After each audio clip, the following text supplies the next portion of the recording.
Back of the tanker was about the only part of the truck that was left intact. This placard on the tailgate tells us the tanker's hazardous materials identification number, which shows the tanker was registered as carrying a petroleum distillate or petroleum product.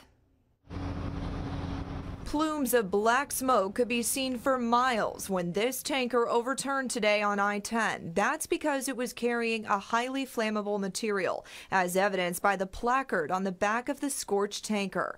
Fire officials said the tanker was carrying some kind of oil, and Haz-Mat codes published by the federal government tell us the tanker was carrying some kind of petroleum product or distillate.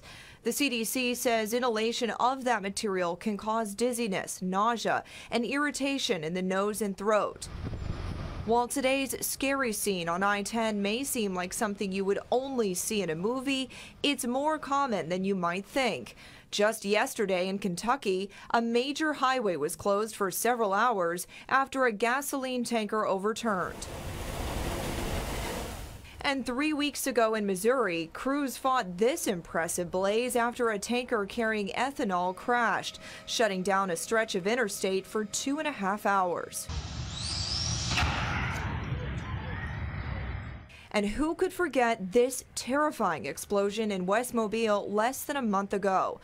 A 2-block radius around the intersection of Ziegler Boulevard and Athey Road had to be evacuated. 22 Haz-Mat tanker crashes occurred in the U.S. in 2016 alone, according to the Federal Transportation Safety Administration. We wanted to know, are there any restrictions on where these tankers can travel?